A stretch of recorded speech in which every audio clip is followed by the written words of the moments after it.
Has contribuido a popularizar el concepto de iberofonía, pero no lo suficiente como para no tener que explicar qué es. El concepto es básicamente un concepto que hace referencia a la lengua, o mejor dicho, a las lenguas, a dos lenguas, que son el español y el portugués, que tienen la misma raíz lingüística, son ibero-romance occidental, las dos derivan del latín, tienen un nivel de correspondencia de intercomprensión lingüística enorme, entre el 89 y el 90%, y lo curioso, o mejor dicho, lo determinante es que son las dos únicas lenguas con ese nivel de intercomprensión, dentro de las ibero-romances las que tienen más, que son habladas en todos los continentes, en todo el mundo. Y eso, pues hombre, de cara a cuestiones geoculturales y geopolíticas, imagínate qué posibilidades da. Es un elemento geopolítico de primera magnitud, entonces. Absolutamente, porque la intercomprensión mutua permite que en países lusoparlantes, con muy pocas dificultades, un hispanoparlante pueda ser entendido y entenderse con el otro. O sea que tú vas a Mozambique, no sabes nada de portugués y te entiendes con los mozambiqueños. ¿Y somos conscientes de ese potencial? Bueno, Vox intentó presentar el año pasado una iniciativa sobre ello, fue rechazada, pero ahí quedó el debate. Es la primera vez en el Congreso que se habla de ello. A lo mejor Vox en el futuro no es el partido que lo lleva a cabo, pero eso ha quedado ahí, habrá otros partidos que lo apoyen y lo difundan. Es decir, eso está empezando, es uno de los fenómenos culturales más importantes en los que España, por fortuna, está inmersa. ¿Otros partidos de izquierdas, quizás? O de izquierdas, o de centro, o de derechas, que son categorías que yo cada día le veo menos sentido, la verdad. Te quería preguntar si podemos seguir hablando de izquierdas, derechas y centro. Yo he dedicado en mi canal de YouTube un montón de vídeos sobre el asunto. Y la verdad es que a nivel sociológico, sociocultural, creo que todavía tiene mucha pregnancia. Pero a nivel político, las diferencias reales entre los partidos que se denominan de ese espectro son nulas. En aspectos generales están todos de acuerdo. Y pasa una cosa que es muy interesante, es que la derecha como tal clásica ya no existe. La unión del trono y el altar, la unión de la tradición, el confesionalismo religioso del Estado, todo eso ha desaparecido. Con lo cual, de alguna manera, todos somos de izquierdas. ¿Puede hablarse entonces de una sola izquierda o son muchas izquierdas? Siempre han sido varias. Según Gustavo Bueno, que es de donde yo parto, pues hay generaciones que a partir de la Revolución Francesa, pues desde proyectos distintos siempre han defendido un proyecto más o menos ratio universalista y de reorganización de la sociedad. Y según Bueno hay 6 generaciones de momento: los jacobinos, los liberales, que originariamente eran de izquierdas, los anarquistas, los socialdemócratas, la izquierda soviética y la izquierda de Asia, la de la República Popular China. Esas son las 6 que hay definidas. ¿Y es posible una unidad de las izquierdas? No. ¿O eso es una entelequia? Es una entelequia, es imposible. Ya se vio en la guerra civil que se mataban entre ellas.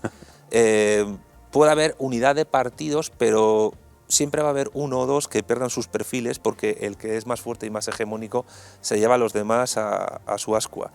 Pero claro, eso ya es complicado porque, por ejemplo, en las democracias ha sido la socialdemocracia la izquierda definida hegemónica, pero también ha perdido completamente sus perfiles, ya no es lo que era. ¿Y a la derecha qué queda entonces? De la derecha quedan rasgos sociológicos, pero ya, salvo grupos muy residuales, en las democracias nadie defiende volver al antiguo régimen, nadie defiende la unión del trono y el altar. Y la derecha no tuvo generaciones, tuvo modulaciones, que también tuvieron sus conflictos entre sí.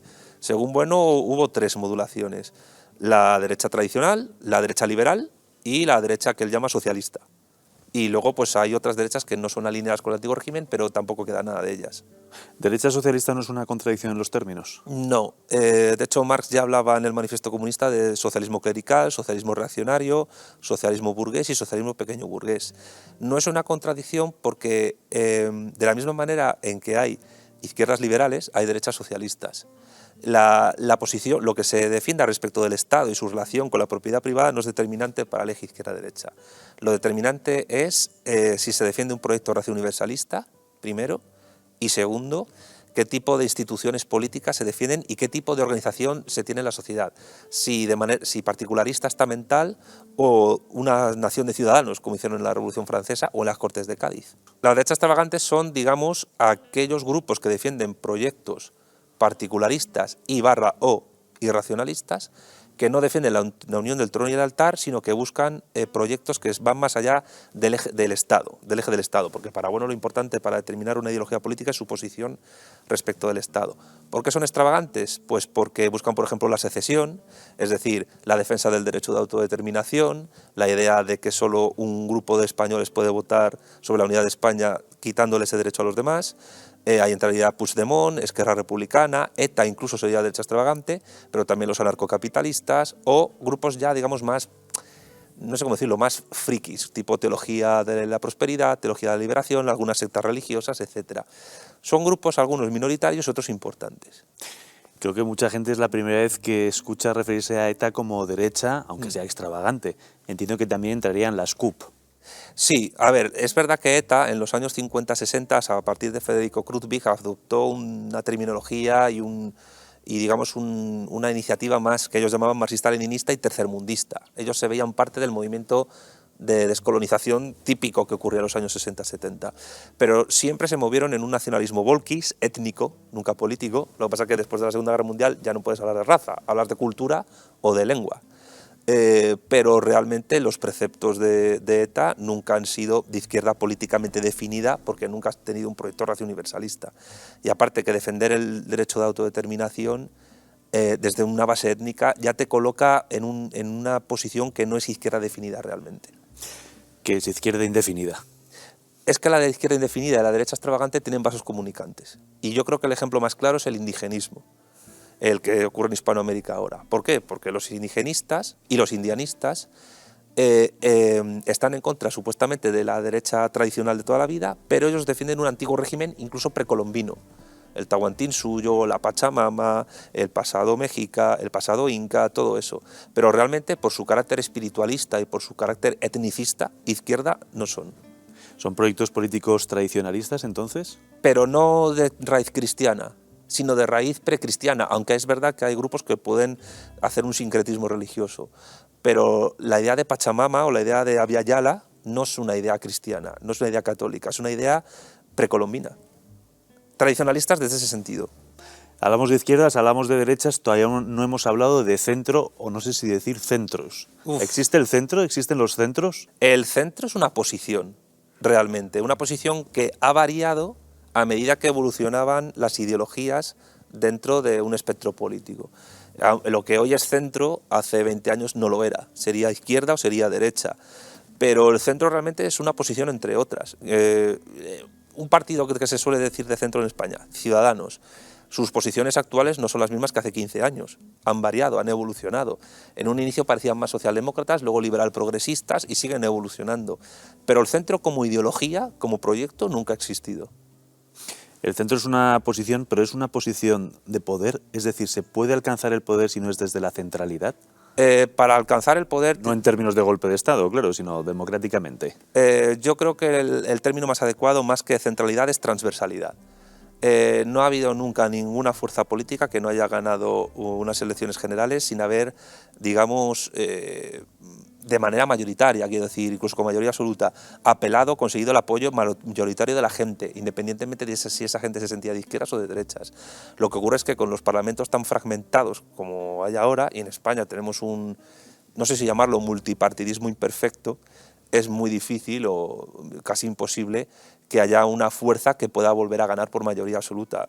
Cada vez nos parecemos más al Parlamento de Grecia o de Israel que a los inicios del parlamentarismo de la democracia actual de los 70 o de los 80.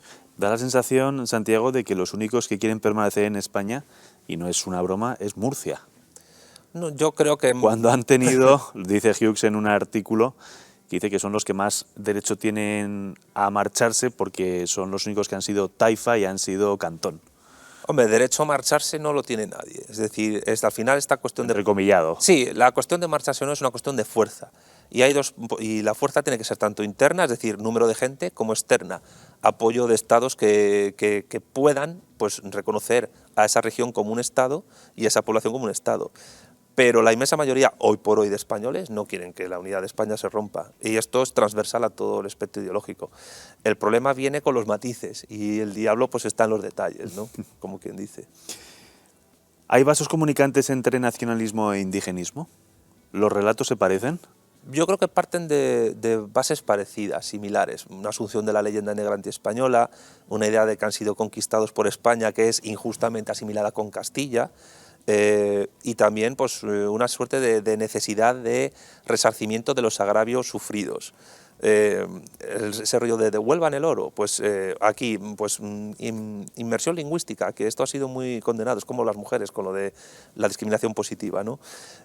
Y luego también hay, digamos que hay elementos incluso filosóficos comunes. Hay un libro de un filósofo chileno muy interesante llamado Víctor Farías, que analizaba, por ejemplo, los nexos entre el indigenismo y un filósofo alemán, Martin Heidegger, que fue muy importante para el nacionalsocialismo.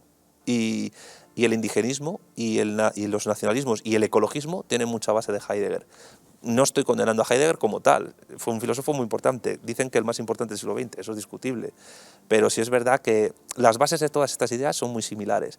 Pero la perspectiva de lo que es España a nivel histórico es la misma. Devuelvan el oro y España nos roba, propagandísticamente, casi riman. Es que son muy similares los lemas. Quiero decir, devuelvan el oro es nos robaron, cuando la inmensa mayoría del oro se quedó allí. Y lo que más se explotó, más que oro, fue plata. Y la plata de las minas de Potosí fue fundamental para organizar el comercio con China, y acuñar el real de A8 y otras monedas, etc. Yo creo que no hay que negar pues, que hubo abusos, que hubo momentos de crueldad y que hubo muerte y violencia. Pero creo que pensar que todo aquello fue un plan premeditado de exterminio, pues es lo que hay que negar. Y es verdad que también hubo una alta mortandad en el Perú, en el Alto Perú, que es Bolivia, y en el Caribe, y en parte en Mesoamérica. Pero eso no fue una voluntad expresa de los españoles por exterminar gente, sino tras una viruela, tras enfermedades, y evidentemente cuando llevas miles de años parte de la especie humana desconectada de la otra, los anticuerpos de tu organismo no están preparados para asimilar aquello. También hubo casos de sífilis que se pegó de los mesoamericanos a los españoles y otros europeos. Y entonces, pues claro, ellos dan con el rollo de devuelvan el oro, porque yo creo que en el fondo lo que quieren es, muchos de ellos, demostrar jurídicamente que son indígenas, pueblo originario oprimido, y buscar una paguita, es decir, un subvencionariado de toda la vida. Y en el caso catalán y vasco, pues es más o menos lo mismo, es decir, nos independizamos y encima nos tenéis que pagar la independencia. 12 de octubre, nada que celebrar, algo que celebrar o mucho que celebrar. Pues mira, voy a decir una cosa que dije el otro día en una entrevista en YouTube. El 12 de octubre de 1492 fue el acontecimiento crucial de la especie humana como especie, más allá de lo político.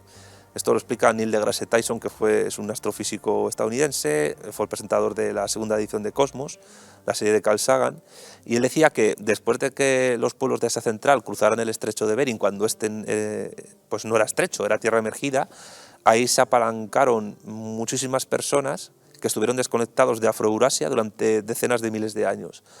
El contacto con otros pueblos no queda constancia con ellos, o sea, con los chinos, etc. Los vikingos sí queda constancia, pero se quedaron ahí un tiempo y no tuvieron apenas interacción, con lo cual no descubrieron nada, simplemente estuvieron allí y dejaron unos maderos y ya. Sin embargo, a partir de Colón, aquello fue crucial, porque fue el encuentro de dos partes de la especie humana, las del Viejo Mundo y las del Nuevo Mundo, totalmente desconectadas durante, ya digo, decenas de miles de años. Solo por eso, más luego todo lo que ha habido después, yo creo que hay mucho que celebrar. Y esto sin negar cualquier episodio oscuro, pero tampoco creo que hay que sustancializarlo, sería injusto. Pues ciertamente un año prodigioso para España. España empieza el año culminando una reconquista de 8 siglos y lo termina descubriendo un nuevo mundo.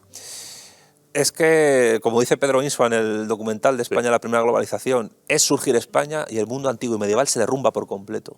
Es verdad que ya se sabía desde Eratóstenes que la Tierra era esférica, incluso él mismo midió el diámetro de la Tierra con bastante exactitud. Colón partía de los cálculos de Marino de Tiro y no eran acertados, por eso le rechazaron los portugueses el viaje, porque los portugueses partían de los cálculos de Eratóstenes y decían, si vamos, nuestros hombres se van a quedar perdidos en el Atlántico o en el océano y no van a volver, no van a tener medios para volver y se van a morir de hambre, de escorbuto, de lo que sea. Los reyes católicos apoyaron eso y fueron con lo que no contaban es que había tierra ahí, que había un enorme continente que Américo Vespucio dijo, esto es un mundus novus. Fue surgir España como Estado unitario y cambiar completamente el mundo.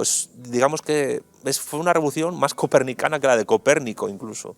Hablábamos, Santiago, al comienzo de un término de reciente acuñación que es iberofonía, pero te quiero preguntar por otro que también es reciente y que acuñó, hasta donde yo sé, María Elvira Roca Barea, que es imperiofobia. Bueno, ¿hay una fobia a los imperios? Hay una fobia a entender los imperios. Es decir, María Elvira siempre insiste, tanto en imperiofobia como en fracasología, que yo creo que es un ensayo morrocotudo de buenísimo lo que es, donde afirma que hay una comprensión bastante negativa sobre lo que son los imperios, según ella, a partir del famoso libro de Lenin, El imperialismo, fase superior del capitalismo, que también ha sido muy tergiversado, porque los imperios han sido unidades políticas o fenómenos históricos fundamentales para entender la historia y el presente actual. Todos los imperios no actúan igual, ya sabemos la distinción clásica de Gustavo Bueno de imperio generador e imperio depredador, que Marcelo Gullo cambia por imperio e imperialismo, que son básicamente lo mismo, y lo que está claro es que los imperios, sea el de Alejandro Magno, el imperio romano, los imperios medievales, incluso los califatos, que eran imperios, el imperio ruso, el imperio español, y luego pues otros fenómenos que María Elvira llama imperialismos, como el británico, el portugués. El portugués está a medio camino del español y el británico, hay que ser justos, pues son fenómenos en los cuales no se puede entender el mundo, ni la historia, ni lo que es la realidad social, cultural, antropológica y política actual. Entonces hay una fobia, tanto académica como popular, a entender la significación de lo que son los imperios por muchos prejuicios. Prejuicios que, digamos que de manera maniquea y de manera injusta, califican que todo imperio es malo de por sí. Y todo imperio es violento, todo imperio conquista, pero cuidado por la cantidad de cosas, de mundos y de poblaciones que abre y que conecta entre sí. Eso es un fenómeno que yo creo que necesita un estudio más riguroso del que hay. ¿China es un imperio o lleva camino de ser un imperio? China siempre se ha concebido a sí misma como un imperio. Desde Xi Huangdi, que fue el fundador de China, de la China, digamos, tradicional clásica, incluso el nombre China deriva de él. China significa imperio del centro. Ellos se ven a sí mismos como el centro del mundo, como el sol alrededor del cual giran el resto de pueblos del mundo que son planetas o satélites. Y esto es transversal a toda la ideología china, da igual si es comunista, nacionalista de Chiang Kai-shek o de partidarios del retorno de la dinastía Qing o Ming o la que sean. Siempre se han visto así y siempre se verán así, desde el confucianismo y desde el taoísmo. La cosa es que ahora mismo están en una fase de ejemplarista, es verdad que no están conquistando en un sentido centrífugo al resto del mundo, pero sí están haciéndose con parte del mundo a nivel económico, comercial, etc. El acuerdo con Putin de hoy y de ayer, según el cual pues el yuan se va a convertir en moneda de intercambio con África, con Iberoamérica y con buena parte de Asia, es fundamental para entender las redes de influencia de lo que China está haciendo. Así que si China actúa como un imperio ahora es porque tiene músculo para hacer lo que siempre ha querido hacer y siempre ha podido hacer, salvo en la época del llamado siglo de la humillación, que es cuando a partir de las guerras del opio los británicos y otros imperios colonialistas, digamos, no acabaron con la unidad formal de China, pero sí la sometieron a una depredación constante por parte de aquellos imperios. ¿El COVID-19 fue un argumento para la imperiofobia hacia China? Bueno, ahí está la frase de virus chino de Donald Trump, ¿no? Es claro, como el virus salió de China, pues ya es virus chino. Puede ser, quiero decir, yo creo que puede haber una chinofobia o una sinofobia bastante acendrada en mucha gente. Yo creo que son por prejuicios muchas veces racistas, porque pensar que un país no, entre comillas, occidental, puede llegar a tales niveles de modernización sin que sean occidentales ni blancos de tipo caucásico, es algo que le choca a muchísima gente. Pero claro, no es el único imperio que tiene su leyenda negra, su imperiofobia. Hay una rusofobia, hay una hispanofobia muy acendrada y otras realidades imperiales pues también las han tenido. Incluso los romanos la tuvieron con respecto de las élites griegas que conquistaron. Es pronto para valorar cómo actúa China como imperio. Yo creo que se necesitan décadas o siglos en el futuro, esto es cosa de historiadores del futuro, para definir cuál ha sido su papel en este siglo y el que viene en lo que a imperio se refiere. Pues se puede hacer una prospectiva ahora. No sé si incluso con herramientas de inteligencia artificial. Bueno, pero cuidado porque la inteligencia artificial, si la gente la quiere ver como una suerte de oráculo de Delfos, mucha prudencia, porque la inteligencia artificial al final no es más que una base de datos un poco más compleja que te ofrece una respuesta en base a lo que ella sabe. Es como cuando le dicen, ¿cómo sería México si no hubieran llegado los españoles? Según la inteligencia artificial. Lo que te reproduce la inteligencia artificial es en base a la historia que ha habido. Se lo inventa. Pensar que eso es una suerte de contrahistoria tipo Díaz Villanueva, pues estamos equivocados. La única perspectiva que yo puedo decir es que los chinos, históricamente, tienen una deuda que saldar con el mundo anglosajón y están dispuestos a saldarla. Y los anglosajones se están preparando para ello, pero yo no sé si podrán hacerlo. El tiempo lo dirá. ¿Una duda en sentido de ajustar cuentas? Ajustar cuentas, totalmente, sí. ¿Y en qué lugar vamos a quedar el resto? Pues eso es una cosa... ¿En un lugar subordinado? Yo creo que hay que evitar estar subordinados por los chinos. Hay que ver cómo actúan ellos, pero claro, es que ahora estamos subordinados por los anglosajones y lo estamos desde hace tiempo. El conflicto que está ocurriendo con Ucrania, en el cual la Unión Europea ha impuesto sanciones a Rusia y esas sanciones nos han rebotado a las naciones de la Unión Europea de una manera problemática para nuestras economías, no tanto para Estados Unidos, que ha aprovechado el momento para poder vender sus fuentes energéticas a Europa más caramente, pero sacando muchos beneficios con ello, pues evidencia que al anglo le da exactamente igual lo que pase en la Europa continental. Ellos son más partidarios de que los 5 ojos famosos estén a salvo. El acuerdo de la AUKUS va en esa línea, que también va contra China. Pero China, por el siglo de la humillación, tiene cuentas que saldar con el mundo anglosajón. E incluso Rusia, que ya Putin dijo en un discurso, fueron los anglosajones los que nos volaron el Nord Stream. No dijo Estados Unidos ni dijo el Reino Unido en concreto. Dijo los anglosajones. Y la elección de esa palabra no me parece inocente. ¿Saldremos más fuertes de todo esto que está pasando en el mundo, guerra, Rusia, Ucrania, COVID, o saldremos como siempre hemos salido? Saldremos. Incluso peores. Saldremos. Hombre, estamos en un proceso un poco extraño socialmente, ¿no? Decía Gustavo Bueno que el gran problema de los españoles es la estupidez, que la gente tiene el cerebro hecho polvo, destrozado. Y lo tiene así desde el sistema educativo y luego desde lo que se da en los medios de comunicación. ¿Cómo vamos a salir? Eso va a depender un poco de las iniciativas que tomemos. En términos de Marcelo Gullo, yo creo que lo que toca ahora es insubordinarse ideológico-culturalmente contra esa situación. Y la principal cosa contra la cual nos tenemos que insubordinar es contra la estupidez. Hemos hablado de contradicciones en los términos y pocos términos tan contradictorios como el de ateísmo católico. Bueno, ¿Te declaras como tal, ateo católico? Sí, me considero ateo católico. En la estela no solo de Gustavo Bueno, de Oriana Fallaci, de Gianni Battimo y de muchos otros teóricos. Aquí en este caso ateo es el sustantivo y católico es el adjetivo. Soy ateo porque niego la existencia de Dios y tampoco creo que Dios pueda existir, pero culturalmente he sido educado en una cultura católica, con una idea de familia, con una idea de comunidad, con una idea de trabajo y con una idea de relaciones sociales y culturales que no es la de los protestantes ni es la de los musulmanes, etc. Hace poco en esta casa se debatía sobre la cuestión étnica de los delitos por los inmigrantes. No es una cuestión étnica, es una cuestión religiosa, porque los musulmanes cuando llegan a un país cristiano siempre van a considerar cafres a los de los pueblos cristianos que los consideran, y los musulmanes no son una etnia y tampoco los árabes son una etnia, es un conjunto de pueblos que tienen en común una cierta raíz semítica, pero sobre todo que hablan lengua árabe. Y hay árabes de todos los colores, magrebíes más oscuros, negros como en Somalia o en Djibouti, o blancos, incluso rubios de ojos azules, que te los puedes encontrar en Siria, en Arabia Saudí o en Qatar. La cuestión es que, por su forma de concebir el mundo, muy influida por el Islam, son totalmente incompatibles con lo que es la forma de ver el mundo de una cultura católica.